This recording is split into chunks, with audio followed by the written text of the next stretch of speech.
me know when you hit that, please. We're recording.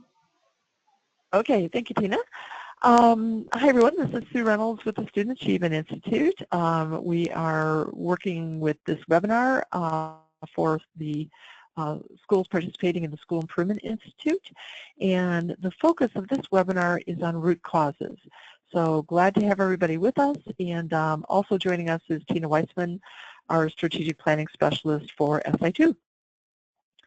So here's what we'll be doing today. We're going to very quickly look at our organizational structure and the improvement process again, and then we're going to spend a lot of time focusing on root causes. So we'll be looking at an introduction to root causes.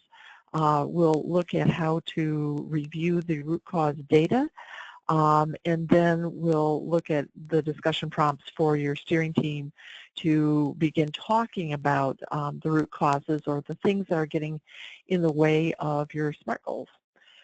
So, okay, quick review. Organizational structure, don't forget that every one of your steering team members has a task to perform, and one of your task members is looking at being in charge of root causes. So if you are the steering team member that's working with root causes, this is your time to get engaged and to lead discussions and to make sure that this work is finished and entered into the online system. So yeah, so that's the organizational structure.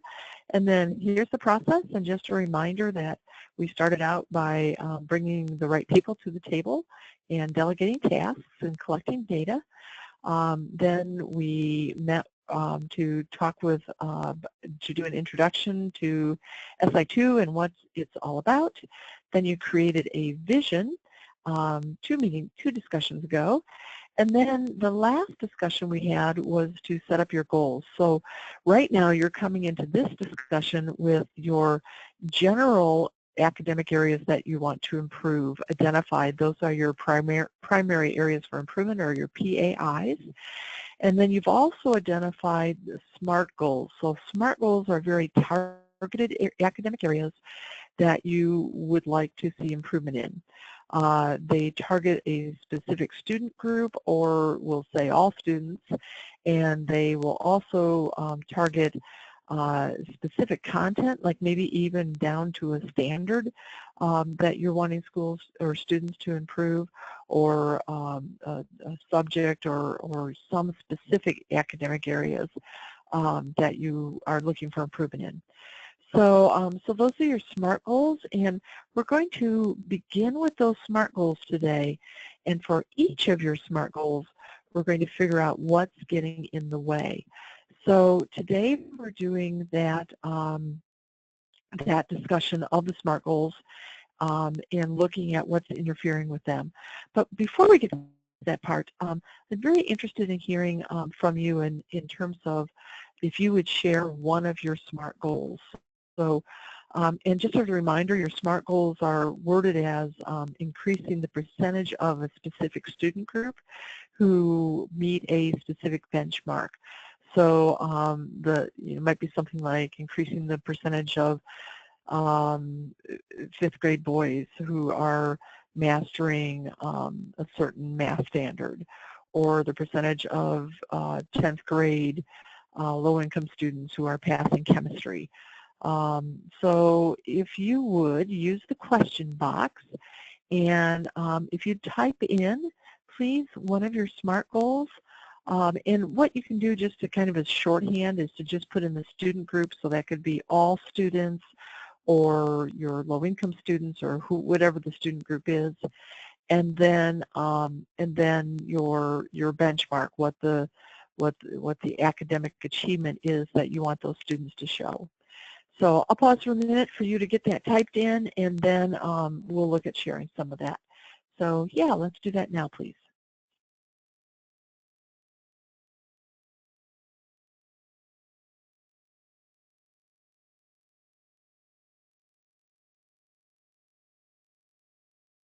So again, we're looking for our schools to type in the one of their SMART goals.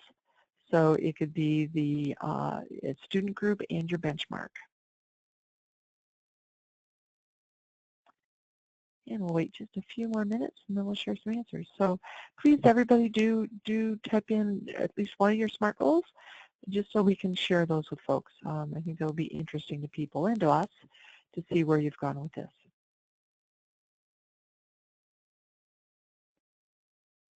Okay, thank you. I see we've got one coming in. Looking for a few more. If you would type one in. Good. Okay, well, we've got one that came in pretty early, and you know what? It's from Renee Judy, and Renee, I know that we can talk with you.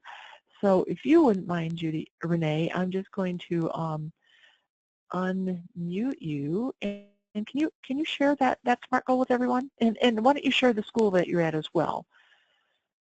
Well, we're at North Davis Elementary, and our SMART goal, as you see, is the percentage of free and reduced lunch students. We had to copy and paste it really quick from our okay. From our other website here, but it's okay. the percentage of free and reduced lunch students passing ISTEP ELA in grades 3, 4, 5, and 6. That's the one that we feel like one of the two that we are working on with English Language Arts. Good, good. So I like it that we narrowed it down. And tell me the student group again. It's grades 4, 5, and 6. It's the free and reduced groups. Okay, great. So we narrowed the free and reduced population. Right. So what they've done is they've taken what was a broad PAI, the broad academic area, and they've narrowed it down and targeted it to their free and reduced lunch students and just in specific grades. So that's one way to narrow down. If Renee, if you wanted to further narrow down, you could look within English Language Arts to look at the specific standards that that group is not mastering and further narrow it down that way. And remembering, and I'm saying this for everybody's benefit, that the more narrow you can get those SMART goals, the more it's going to focus your root causes and your activities later. So rather than having your activities, all scattered, the more focused we can get that SMART goal, the more focused we can make your root causes and your activities. But that was great. So we started narrowing down the PAI into a SMART goal by limiting the student group in this case. So very good, good. And I see we have another. Thank you, Renee. That was great. Perfect. Okay, that's good. And let me check Sally Schaefer. She's typed in an answer. And Sally, I don't know if I can unmute you. I don't know if you have a microphone. If you can you speak, Sally? Can we hear you? I don't know. Can you? Oh yeah, we can. I don't know. Yeah, super. Okay. Yeah, this is great. We can hear you. So do you want to share your school and then share your SMART goal with us as well? We are a middle school, grades 6 through 8, and so we have a similar goal. And the name of your school Northeast is? Middle School. Sorry, Northeast Middle School in Sullivan County. Okay. Perfect. And we have about 200, a little over 200 kids total in grades 6 through 8. Okay. So, and your SMART goal was? To increase the percent of students, free and reduced, who will pass math and English Language Arts ISTEP. Okay. Okay, so kind of the same thing. They narrowed down the student group. And I encourage both of you and, probably other schools who are listening as well are going to have the same situation where they've narrowed down the student group, but maybe not narrowed down as much as you can the benchmark. So kind of be thinking about that in terms of narrowing down that benchmark as well. That will further focus your activities. So very good. Thank you, Sally. And I see you have one other. Let's take a look at one other here. This is from Nicholas Crookerly. And let me see if I can. I don't think no, I'm not able to bring him up so that we can hear him. But so I'll share a couple of these with you. The first one is to pass ISTEP English Language Arts. and this was for English language learners, and then the benchmark was to pass ISTEP. Okay, English language arts. They have a completion date. They've got some data in here. I'm looking to see if they've got a narrowed down benchmark. Yes, so the SMART goal then they've put in is specifically not the all of English language arts, but they're narrowing it down to reading in grades 3 through 6. So yeah, so there is an academic area that's narrowed down as well. And further, I just scrolled down a little bit for students who have not met AMO as the student group. So yeah, so we're narrowing down student group a lot in this one, and also narrowing down the benchmark. So perfect. So yeah, so think about that. If you've not narrowed down your benchmark as well, we want to do that as well. So good examples and good work at narrowing down that student group. That was wonderful. So okay, let's move on. So we're coming in then with these SMART goals. One other thing in the SMART goals is, you know, we for most schools, we don't have a lot of SMART goals because we're really focusing on doing a few things really well. And those SMART goals should be able to rattle off your tongue. So if you know, when I asked what are your SMART goals, if you had to pause and think, then that's maybe an indication that your school improvement plan is not leading the way. So we really want that school improvement plan to be the, you know, kind of the focus of your improvement, and you should be able to rattle off those SMART goals. And not only you on the steering team, but as you get going and with your entire faculty should know what those SMART goals are, so that everybody's focusing their actions and later the activities that you're going to do, the interventions, and they know why they're doing those interventions because we're hitting those SMART goals. So, okay, great. So today we're going to look at these root causes, and those are the things that are getting in the way of your SMART goals. So you can see that the more narrow your SMART goals are, the easier it's going to be to come up with your root causes, and the more focused and meaningful those root causes will be. And then our next discussion after this month will be on the interventions. What are we going to do? This is the action part to address those root causes. And then finally, preparing your interventions so that you can hit the ground running next fall. So yeah, so good work. So let's talk about root causes, and I'll be stopping periodically to take questions. So type those questions in as we go, and Tina will be monitoring that, and we can talk about anything that comes up. Okay, so root causes. They are the things, as I said, that are getting in the way of achievement. They answer the question, why aren't more of our students reaching our academic goals? So why aren't more of our free and reduced lunch kids mastering English language arts? Why are our kids who haven't met AMO achieving in reading? So, you know, the question is why? Why is that happening? So root causes may be general in nature or specific, and it's important to understand the difference between the two. A general root cause will impact all subject areas, courses, and standards. For example, if students don't come to school, if you've got low attendance, that's going to impact achievement across the board. It's going to impact language arts, math, social studies, science, everything. If your kids are not disciplined in your classrooms and they're bouncing off the walls, that's going to impact all of your subjects, all classrooms. If your teachers are lacking in engaging instructional practices, that's going to, you know, across the board impact achievement. So these are general root causes, and what we find is that a lot of schools like to implement like to focus on general root causes, which makes sense. I mean, if you have poor attendance, you're not going to have high achievement. If your kids are, you know, bouncing off the walls, you're not going to have high achievement. So we need to focus on some general root causes. That's a good thing. But we also want to focus on some specific root causes. So, for example, a specific root cause would impact a specific course or a specific standard. So, for example, if we have lessons on ratios not being taught in 7th grade curriculum, then that's going to be a specific root cause for why kids aren't mastering the ratio standard in 7th grade. We're not teaching any lessons on it. That root cause is not going to impact language arts. It's not going to impact science or social studies, but it is going to impact 7th grade math, and specifically that standard. 7th grade math instructional practices aren't engaging. That's more of a general root cause, but again, it's focused on math. It's not going to impact English or science.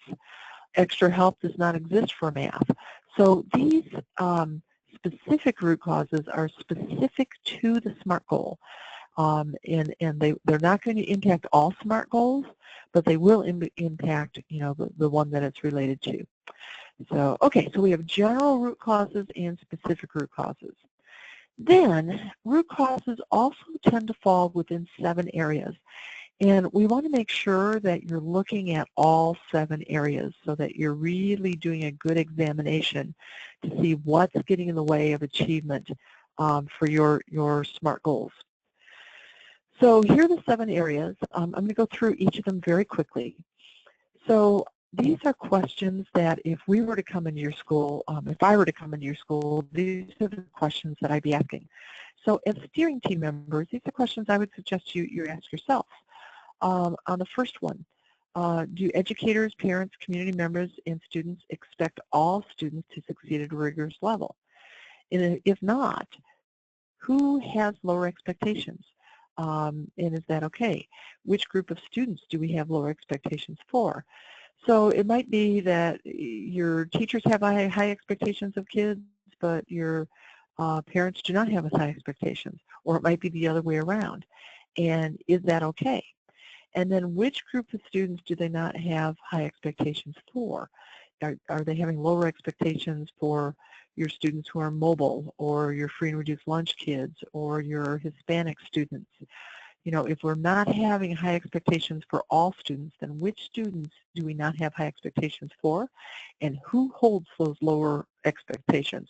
The data that we provide for you from your surveys will tell you the answers to those questions.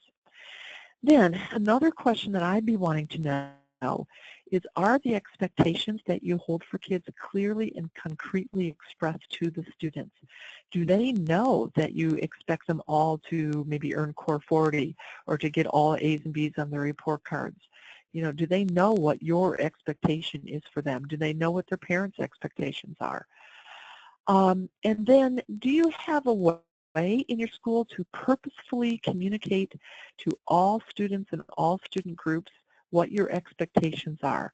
Does every single student in your building have somebody in front of them saying, I have high expectations of you. I expect you to earn Core 40 or Core 40 with academic honors. I expect you to get all A's and B's on your report card. I expect you to turn your homework in. Does every student have somebody in front of them conveying these expectations that you have of the students? So, we'd love to think that students have that at home, but we know reality is that not all kids have that at home. So if not at home, where's it going to happen at school? Okay, that's high expectations. Another root cause could fall in the area of rigorous curriculum. So here are the questions that I'd be asking. First question is, has the entire curriculum been aligned with world-class academic standards? And usually when we talk to schools, they say, well, of course, we're, and then they'll show us the crosswalks between standards and your curriculum. But is it aligned just on paper, or is instruction actually aligned with the standards? And is classroom assessments aligned with standards? The weekly quizzes and tests that you're giving in the classroom. We're not talking about ISTEP or ECA assessments, but just your classroom assessments. Are they aligned with standards? So are you aligned with world-class standards? Second question is, are all students taught a rigorous curriculum, or is it just some students? So are some students not engaging in rigorous courses or in rigorous content because we're not encouraging them to? In a lot of schools, we find that there are prerequisites that keep kids out of the most engaging, most rigorous courses, instead of allowing all students into those rigorous courses and providing kids with extra help if they need it. So are we keeping kids out of rigorous courses? Are some students not enrolling in rigorous courses because they don't have the funding to purchase materials for those courses or to purchase an assessment that goes with the course, like the AP courses and the IB courses? So is it a funding issue that keeps some kids out of the rigorous curriculum? And are some kids not enrolling in rigorous courses because they're afraid of failing? They're afraid of not doing well. And if so, then what can you do to help with that? And again, as you do the surveys are going to help you answer these questions as you look at those results. So do students and parents have a real-time means for understanding which standards have been mastered, or do they have to wait till the end of the year when they get the state test results back? Or are students and parents able to understand what they're mastering on a weekly basis or a grading period basis or a monthly basis? You know, do they have a way of knowing that instead of just at the time of testing? So, okay, so those are some questions that I'd be looking at in terms of rigorous curriculum. In terms of your instruction, this is another one of our elements of high achieving schools.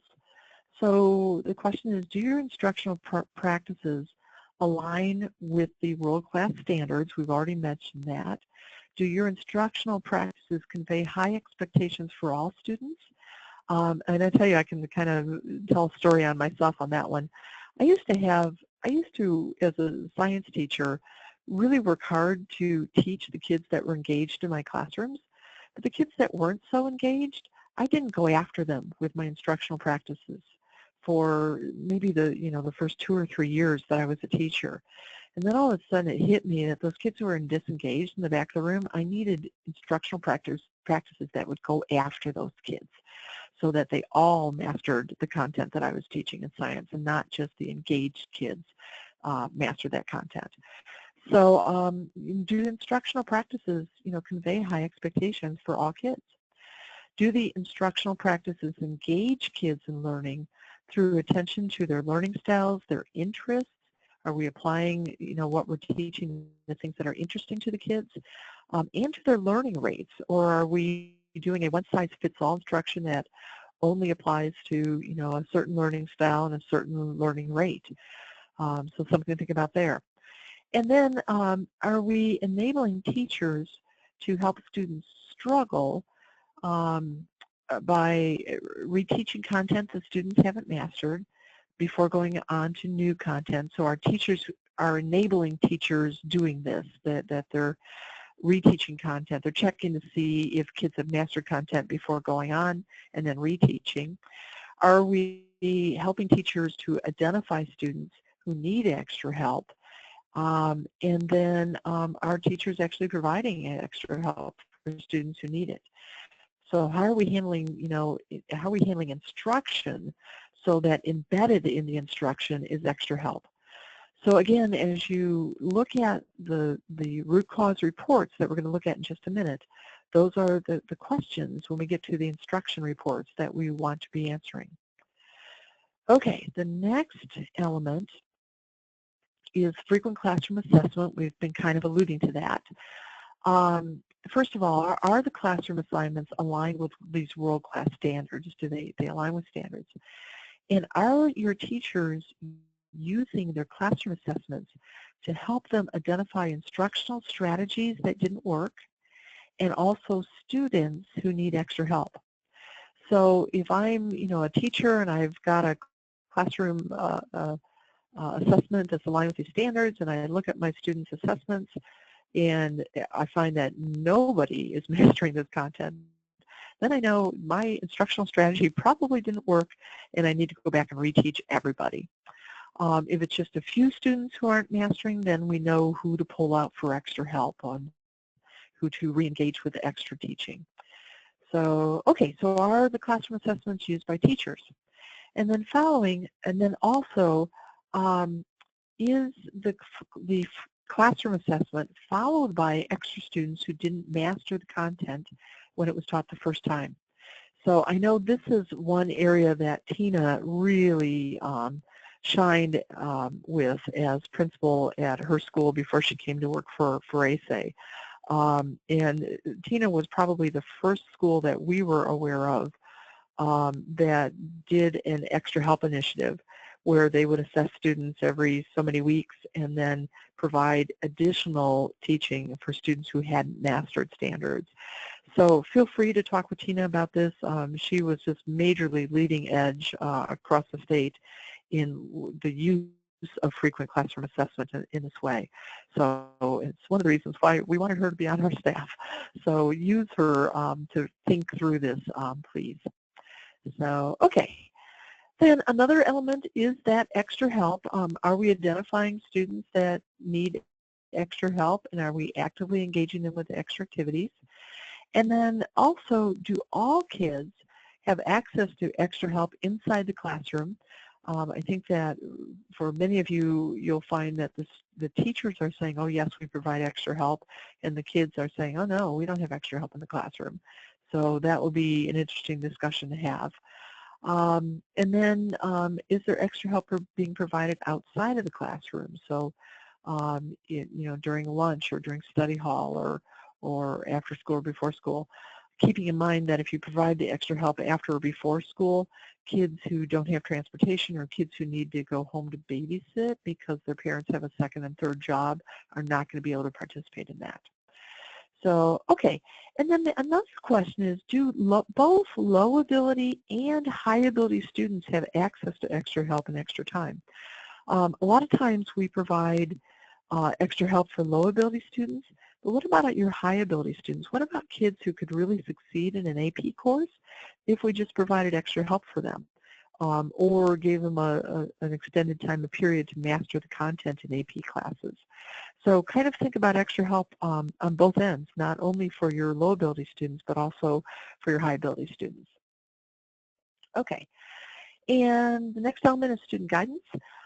Do all students have an adult at school who is responsible for him or her and cares about them, understands academic and career pathways, meets with students on a regular basis, will notice if a student is falling through the cracks, and helps the students plan his or her future, and has no more than 30 students to be responsible for. So when I get to that last bullet, I know a lot of you are thinking about, whoa, it's our counselor that provides these services. It's the counselor who's kind of overseeing and mentoring and advising students. But even if your counselors are fortunate enough to have a 1 to 200 ratio, which most counselors have a ratio that's way higher than that, even 200 students is too many. We really need to get that ratio down to 1 to 30. In my school, we got it down to 1 to 15, so that every single student had a teacher that was looking after them, like a parent at school would. So we did that through a teacher advisor program, and actually, I'm not going to talk about this today, but you might have seen we're starting a new initiative next year to teach schools how to set up teacher advisor programs. So, and then also, as part of this guidance, do all kids have a tentative career goal? Do they have a tentative post-secondary education goal? Do they have a savings plan that aligns with their post-secondary goal?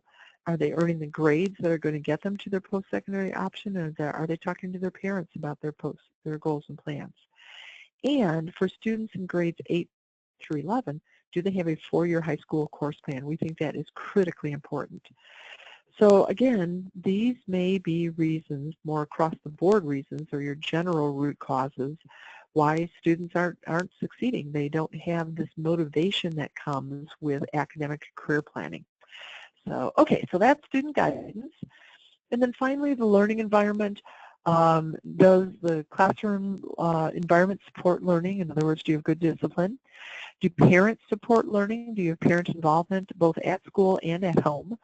And does the community support learning? Are they involved at the school, and are they involved in the community to implement activities that would support learning? So, okay, so that's the 7 elements. And as we go through the data, you'll see these 7 elements appear in the data. So I'm going to pause for a minute. Tina, I've been kind of babbling on here, any questions that have come up or anything that you want to add? There are no questions, and I don't have anything to add at this time. Okay, okay. So I'm assuming that in terms of especially getting assistance with brainstorming about extra help and frequent classroom assessment, I'm assuming that you would be more than willing to chit-chat with folks about that, correct? Anytime. Anytime. Okay, sounds good. Okay, so let's look at this data. And we're going to dig in and look at some data together, see if you can find in the data the things that we hope you'll be able to find. So first of all, all root causes that you come up with are going to be supported by data. So if you say one of our root causes is poor attendance, then we're going to want to know what data makes you think that. So 7% of students are absent more than 10 times during the school year, according to our school records. Lack of discipline, 40% of students refer to the office. Student engagement, 67% of the students report that instructional practices are not engaging on the SI2 survey. 37% said that they did not complete their homework almost every day on the SI2 survey. So student engagement, extra help, and then here's some extra help questions on the survey. So when you come up with your root causes, we're going to ask you to put data behind your root causes. Okay, so this is really, really important.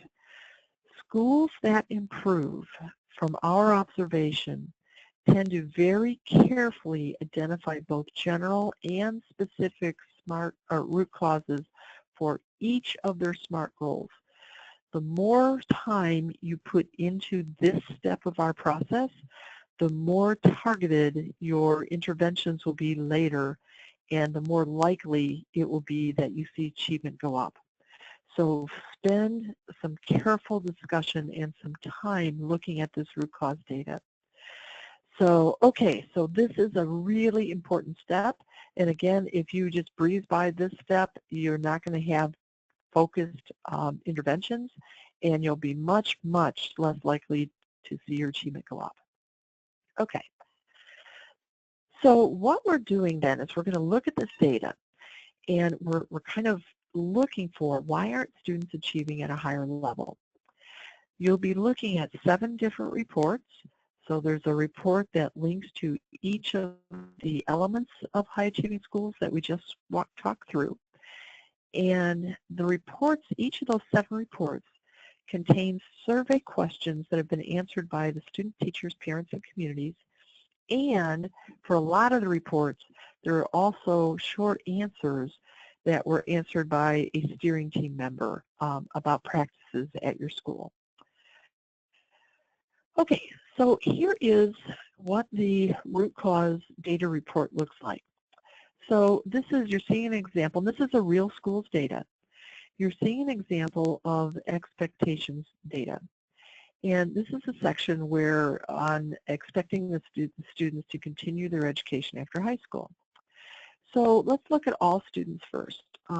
We see that for all students that looked at this data, 83% answered the question, yes, I expect to continue my education after high school.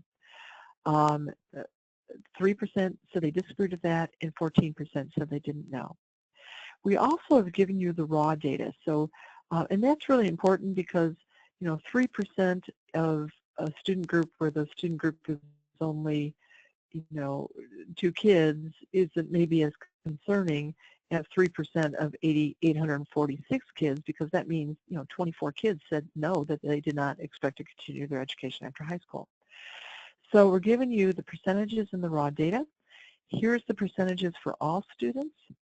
Here's the percentage for parents in the parent survey. So you can see this school surveyed 45 parents.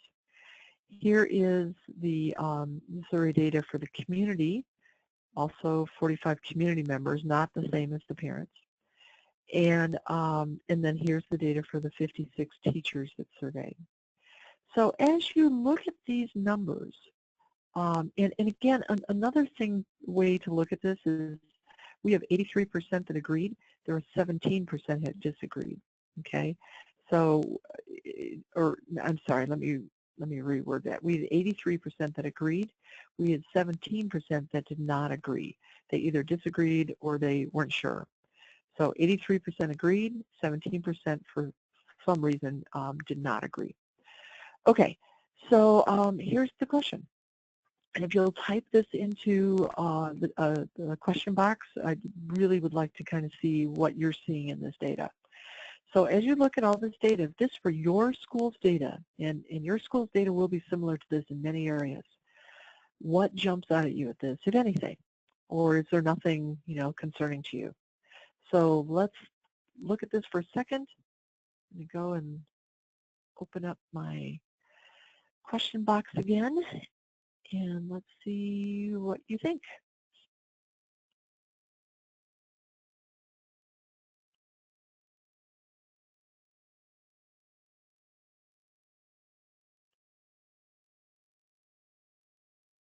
I see some more of you typed in your SMART goals. That's great. So Akila, Joyce, thank you for doing that. So we're looking at that data, and what jumps out at you? If I were in this school, I would be not a happy camper, and I'd be wanting to have a big discussion about this data. So what jumps out at you? Good. We've got a comment in from Renee again. Good. Joyce made some comments in here. Okay. Good. So yeah, so you guys are kind of finding the same things that I am. When I look at this data, and I wanted to use this example because this is how we'd like you to look at the data. I'm looking at the students. I'm thinking, okay, we've got 83% who are planning to continue their education after high school. That probably means that 83% are starting to think about what courses do I need to take in 5th grade or 6th grade or high school? What kind of work, what kind of grades do I need to get? 17% though, that's almost 1 out of 5. So if you think about this, think about walking down the hall at school, and every 5th kid that you pass is not planning to continue their education after high school, and maybe therefore doesn't really have a reason to engage to do rigorous work and to turn in their homework and all that. So yeah, so I'd be looking at all students. I see parents, okay, they're agreeing that their kids are going to continue education after high school. That's great. Community, we're a little bit lower.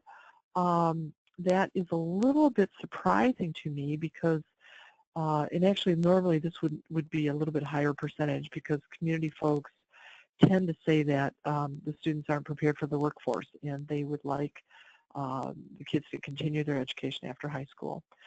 But what would jump out at me, and I'm seeing some more comments come in, let me see,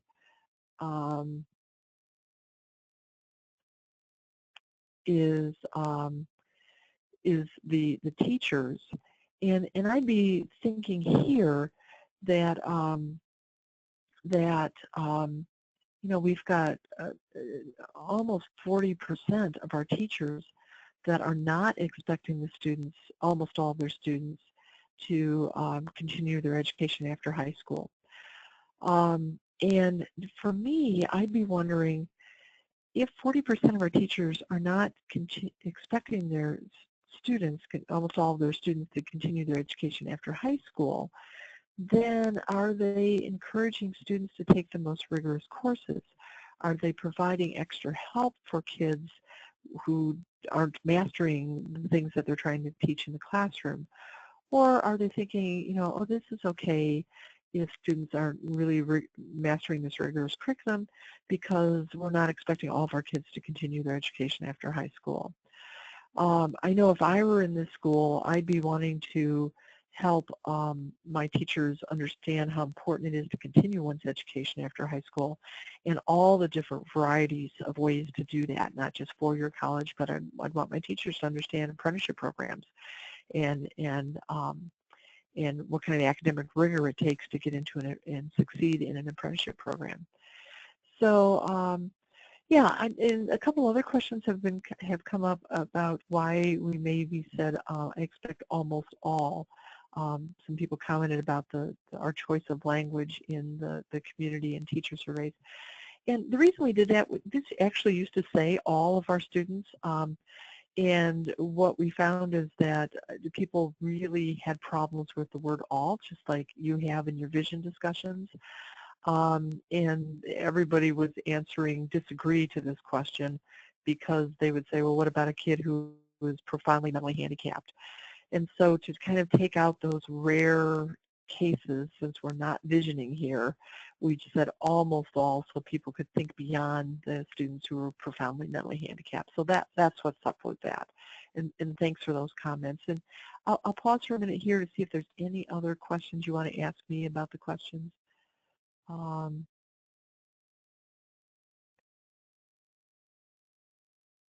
Yeah, the parent question is, I expect my child to continue his or her education after high school. The student question actually would say, I expect to continue my education after high school. So hopefully that helps a little bit. Okay, good comments, good questions. Let's go on then. There's a couple other things we want to make sure we get to. Here is just kind of what the short answer questions look like. Just as an example, and then the school, your steering team responded to those. So at the bottom of the curriculum rigor report, there's some questions there. That's what they look like. Okay, so now when you're having your discussion about your root causes, so after this webinar, you'll discuss with your steering team your root causes. And it's really, I think, a fun discussion. I think the data is fascinating. So there's two parts to the discussion. First, you're going to talk about root causes, and then you're going to decide, is this a root cause for all of our students, or is it just some students? So you're going to target the root causes. So for each of your SMART goals, you're going to look at the root cause summary report, and you're going to think, okay, for this SMART goal, is there anything in this report that would show that we have a general root cause or a specific root cause for this SMART goal? And then you also will look at, is there anything else outside of these reports that maybe we think is getting in the way of kids being able to master the SMART goal? And then the product of that part of the discussion will be a statement, we're concerned that student group, all students have poor attendance, or we're concerned that boys have poor attendance, or whatever. Okay, so then once you get your root causes done, then we're going to look further. We're going to drill down to see who has this root cause. Is it all kids, or is it just a specific student group? So we're going to look into the drill down reports. You'll be able to look at that root cause data drilled down by grade level, gender, race, ethnicity, lunch programs, 21st century scholars, IEP status, if their parents have been to college or not, their typical grades, and you can also create your own student group. So you'll be able to drill down and to say, it's not all students, it's our 6th grade boys that are having this issue with attendance. And so now we have a drilled down root cause. So to figure this out, you would have looked at the grade level drill down report and the gender drill down report and discovered that it's not all students, it's 6th graders, and it's not all 6th graders, it's the 6th grade boys. So, okay, so 2 different steps, root causes, and then drill them down. Okay, so in a nutshell, here's what's going to happen. Step 1 is to identify these root causes. You're going to print a root cause help sheet. I'll show you that in a second. And then you're just simply going to complete the help sheet as you review each of these summary reports. And then you're going to discuss as a steering team what general root causes are impacting each of your SMART goals. You'll do that one SMART goal at a time. And what specific root causes are impacting each SMART goal one at a time.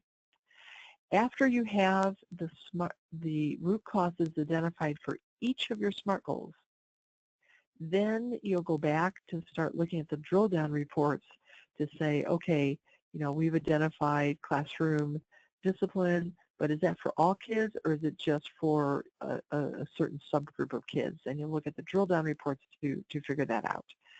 Okay, and you'll discuss, does the root cause impact some students more than others? And should we target the root cause to a subgroup, or is it going to be for all students, that root cause? Okay, so here's how we'll do that. Here's what the root cause help sheet looks like.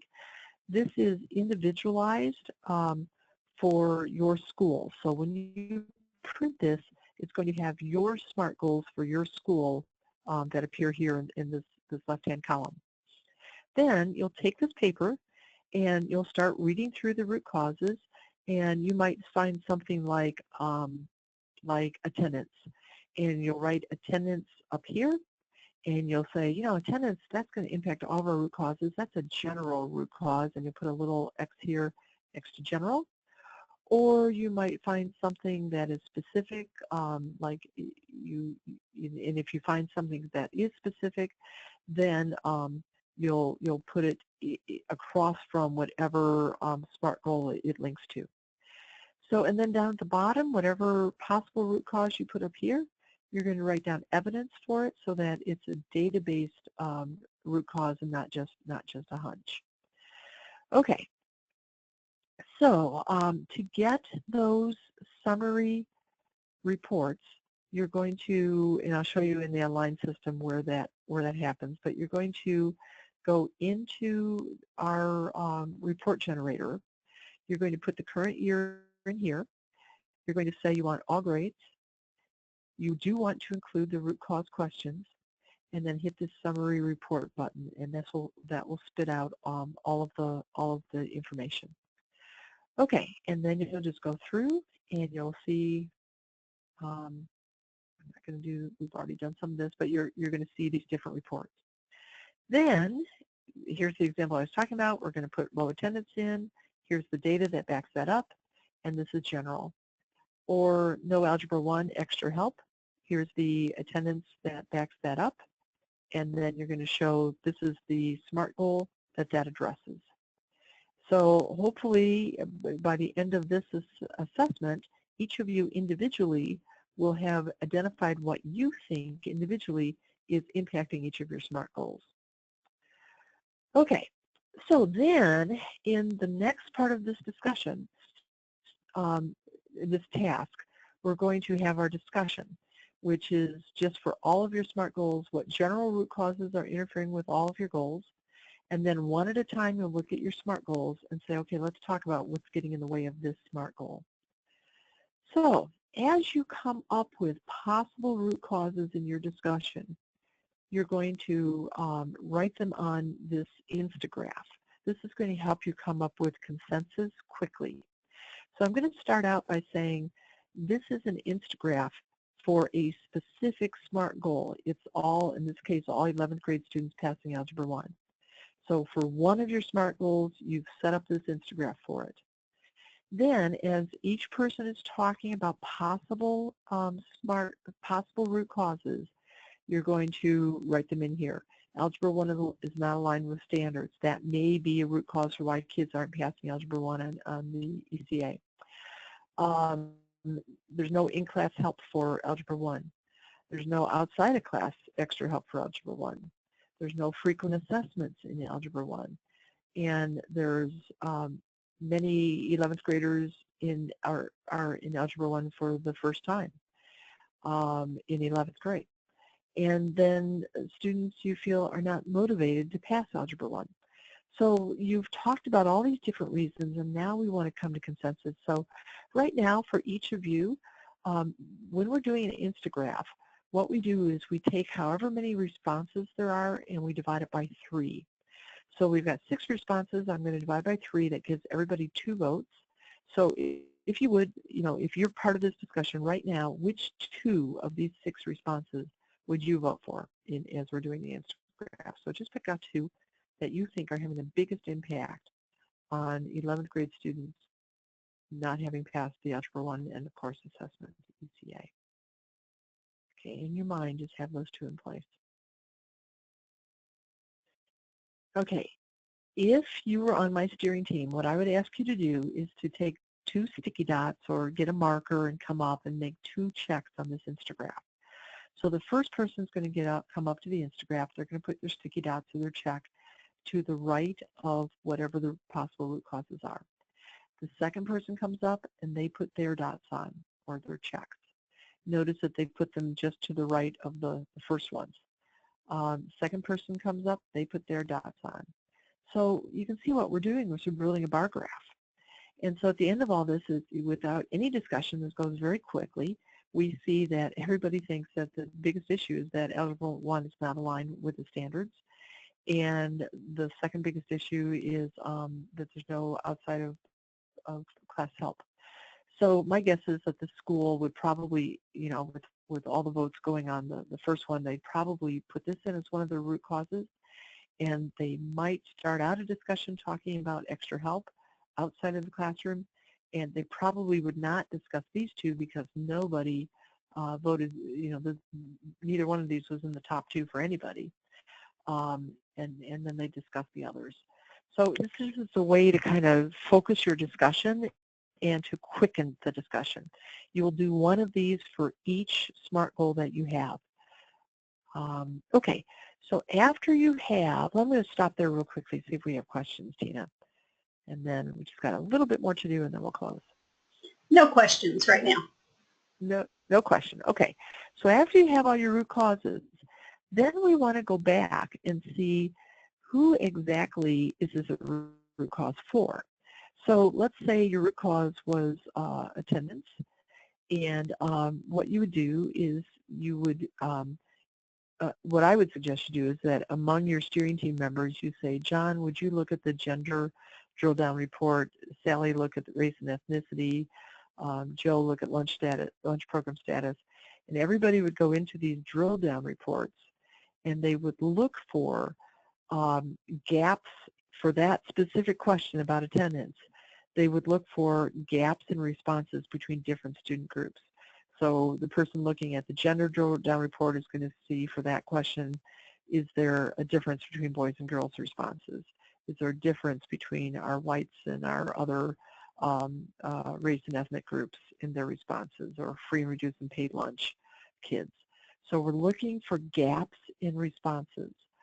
And then that will then help you decide, do we have gaps in the root causes? And if so, should we further target the root cause to focus on just attendance for African American males, or whatever? So we are concerned that not all students have poor attendance, but now we're going to narrow that down. We're concerned that 6th grade boys have poor attendance. Again, the more narrow you can make this root cause, the more targeted the interventions can be when we get to that next month. So we really want to really narrow down and hit on the nail on the head when it comes to what these root causes are. Okay. So I'm going to go online real quickly, and the online part is easy to explain this time. First of all, when you get online and you scroll down to the root cause section, if everything is orange, that means that you haven't finished your SMART goals yet. That you can't go on to this step until we've approved your SMART goals. So if you get to this section and everything's orange, it means you need to go back and finish up your SMART goals section. Okay, so I'm going to go into a school,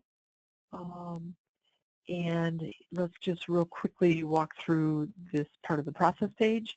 Here's the webinar that we're recording now. This is a link that will just bring up all your SMART goals so that you can look at them and review them. And then here is the root cause summary report, so that you'll be able to look at that. So if I click on tools, you can see here is the tool for this school. Here's the help sheet, and this school's SMART goals are listed in the left. And then if I click on the report, here's the page where you generate the report. You're going to put in the current year. You're going to say all grades or groups. You can narrow that down for grades if you want to, but I'd start out with all grades. include root cause questions, yes. And then the icon, remember, that you're going to click is this one that says all questions and summary report. So you'll click that, and there's all the questions. Here's assessment, starts out with assessment, and goes down through curriculum, environment.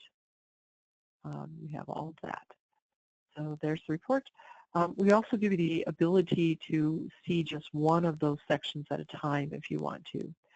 I'm going to just show you what a drill down report looks like. So here's the drill down report. We give you all students, and then we give you the grade level breakdown. If there is not information for a grade level, it means that that grade did not participate in the survey. And of course, this was an online survey, and our second graders did the paper survey, so there's no surveys for the second graders. Also, in some of the reports, let me see, let's do one more here on the lunch program status. Don't know what kind of diversity we have in the school, but yeah, so you can see, you know, in this school there were 206 students that took the survey, and here's how they broke down in terms of free, reduced, and paid lunch. If you have groups that are less than 10, let's do race and ethnicity. That'll probably show up. Yeah, you can see on this we've hidden some data because in this school there's very little diversity. So all the student groups were less than 10, except for their white students. So, okay. Okay, so that's that. That's how you get the help sheet and how you get to the data. These are just tools that will help you discuss the general root causes and specific root causes. So if I click on those, it's going to open up a Word doc that gives you the instagraphs. So you can work on those. Same thing for specific root causes. And then this is where you discuss the root causes, and again, we've given you a link to the survey responses, to the report responses. And then in terms of entering your root causes, you click this enter button, and oops.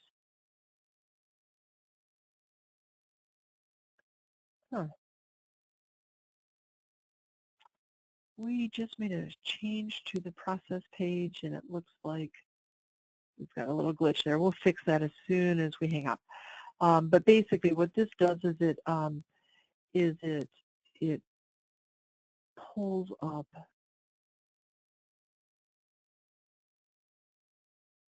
Here, we're going to get that. Yeah, it pulls up a form where you can type in the student group, and then there's a prompt. We are concerned that, and you put in the root cause. So okay, we'll get that fixed right away.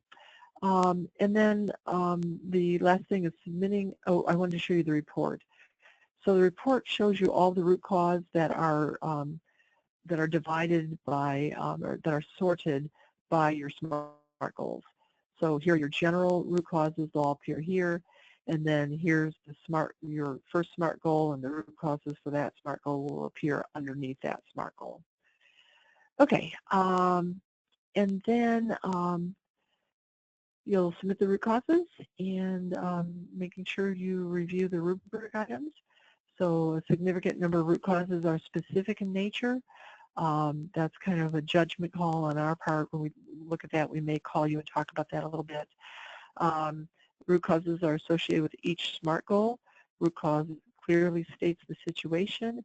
Root cause addresses the elements of high achieving schools, and the root cause, there's root cause data that provides evidence that the root cause exists.